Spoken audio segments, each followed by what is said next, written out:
Sí, ahora justamente se ha creado toda una intriga con respecto al linfedema. El linfedema es una enfermedad crónica del sistema linfático, o sea, es una enfermedad que habla de una dificultad que tiene el sistema linfático en la redistribución de los líquidos, en la absorción de los líquidos, que va a determinar un aumento de volumen, ese acúmulo de líquidos que viene también acompañados de proteínas, de macromoléculas, va a generar un aumento del volumen. Por eso es que se habla o se ve el edema, el hinchazón, el aumento del volumen, que es el edema linfático. El edema linfático, así como está el edema venoso, que está asociado con las varices o con la mala circulación venosa, el edema linfático está determinado por una alteración. O sea, las alteraciones pueden ser diversas. No sé si vos querés saber algo en particular, Lizzy.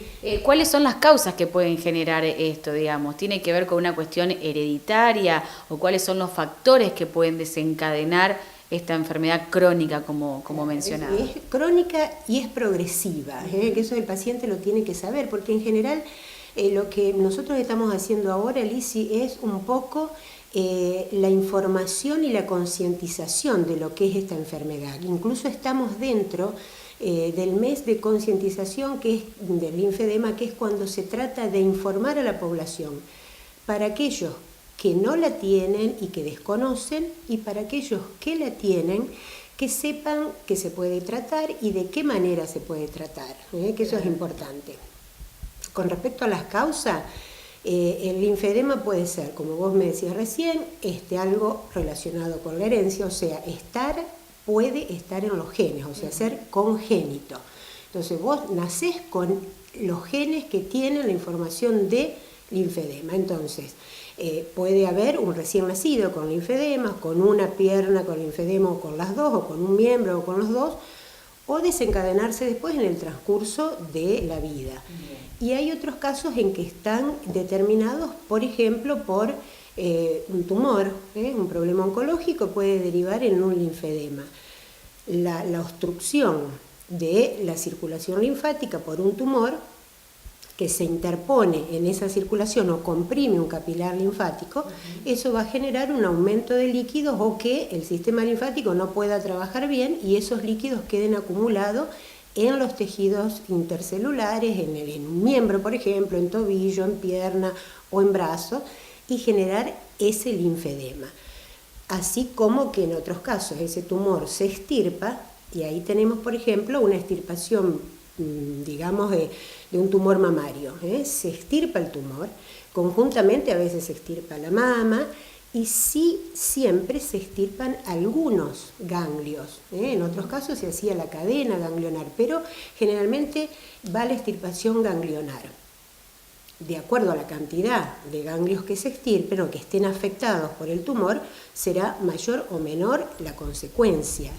Hay pacientes que a lo mejor uno los ve y que te sorprende porque tienen a lo mejor un brazo que duplica o triplica el volumen del brazo sano.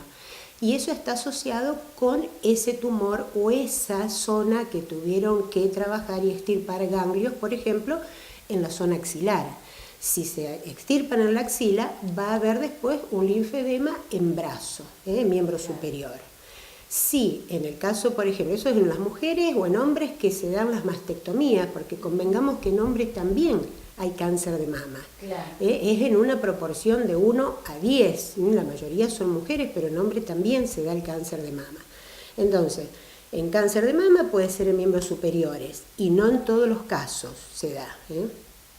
Y cuando hay, por ejemplo, un tumor de próstata, un cáncer de útero, un cáncer genital o un cáncer de testículos, por ejemplo, puede derivar en un linfedema en miembros inferiores.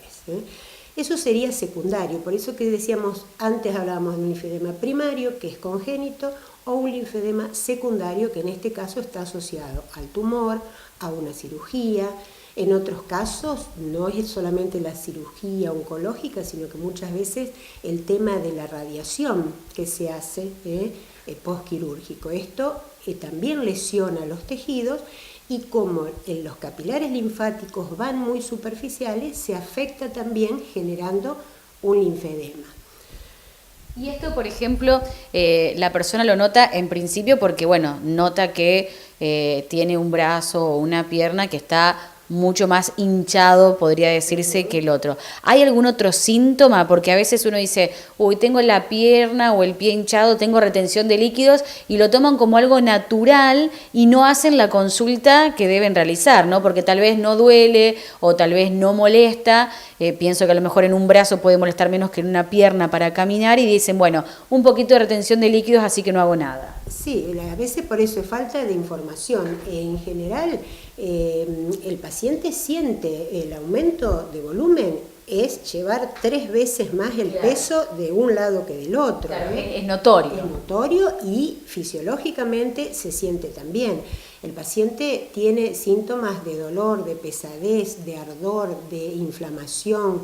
Esto está asociado directamente con el sistema defensivo. O sea, el sistema linfático es el encargado de mantener las defensas, o sea, de evitar las infecciones o de protegernos, porque está encargado de justamente prevenir las infecciones.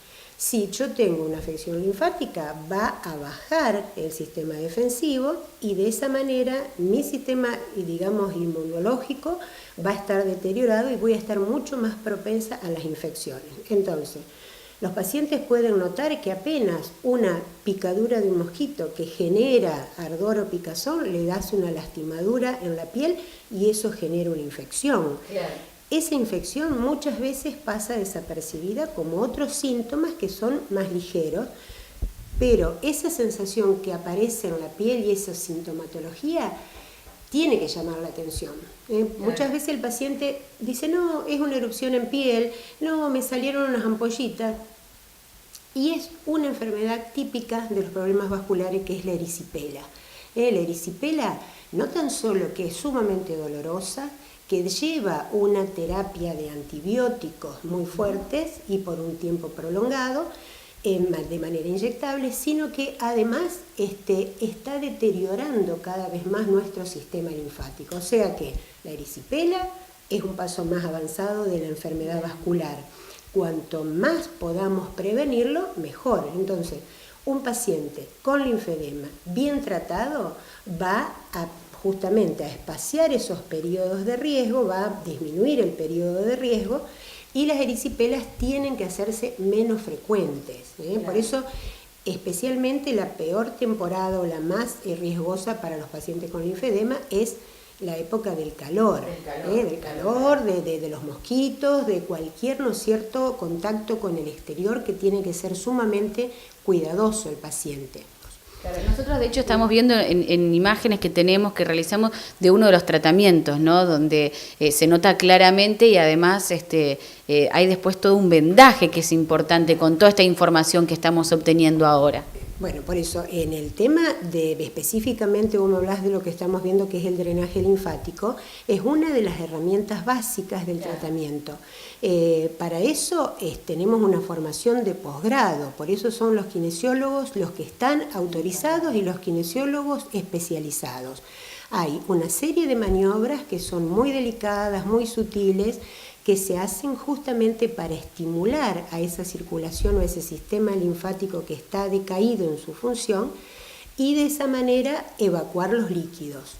Lo que nosotros logramos es que el sistema linfático vaya reabsorbiendo todo lo que es proteínas y macromoléculas, que son las que el organismo necesita, entonces el sistema linfático las vuelve a la circulación general. Lo que son desechos, toxinas y desechos, se van a eliminar a través de orina. Entonces nosotros estimulamos con esas maniobras el sistema en sí, que es el encargado de remover los líquidos. Después lleva conjuntamente la terapia compresiva, que justamente son una serie de capas y se llama el tipo de vendaje multicapa, porque se van agregando una serie de capas para poder hacer una compresión importante para que luego de evacuar los líquidos y de bajar el volumen, yo lo pueda mantener con esa compresión. Entonces se utilizan vendas especiales, tejidos especiales para proteger la piel, y hay pacientes que, como vemos nosotros ahora en este video, tienen que llevar un vendaje que a lo mejor es desde el pie hacia la ingle.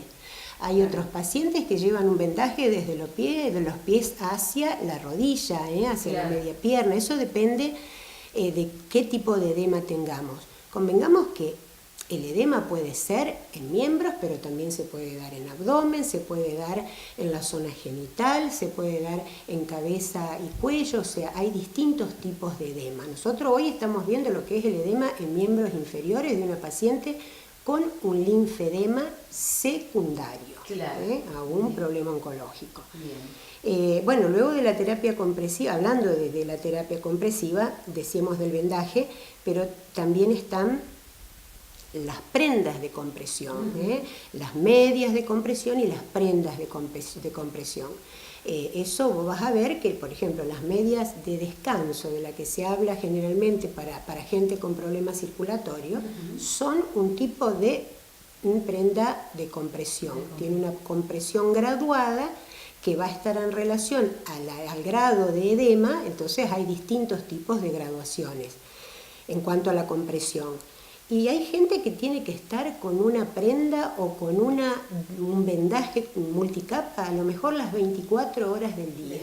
Y acá hablamos de la adhesión del paciente. El paciente tiene que adherir al tratamiento y ser muy constante, porque realmente ahí se ve no tan solo en la preparación del terapeuta, sino que en la constancia que tenga el paciente en las tareas que tiene que llevar él de cuidado y mantenimiento de su enfermedad. Es crónica y progresiva. Eso es importante. Y hay, digamos, muchos pacientes con esto más frecuente de lo que creemos, porque por ahí empezamos a escuchar esta palabra ahora y quien no tiene un familiar o alguien de su círculo con esta enfermedad dice, bueno, pero ¿cuántas personas pueden, digamos, capaz que es más frecuente de lo que uno cree, ¿no? Sí, yo creo de que hay mucha gente que no se anima a hablar de su enfermedad y ese es un paso que hay que dar. Primero, hablarlo, reconocerlo personalmente, pero bueno, tener el diagnóstico. Para eso necesitamos, ante la menor duda, hacer la consulta al médico, que es quien lo va a diagnosticar. Un flebólogo o un linfólogo en este caso. Un especialista de un especialista de la parte circulatoria, a eso hay que apuntar. En el tema de la cantidad de gente que vos me preguntás, en este momento yo creo que lo que nosotros necesitamos es que se difunda esta enfermedad. Digo nosotros como terapeutas y digo nosotros por los pacientes que están dentro de nuestro círculo.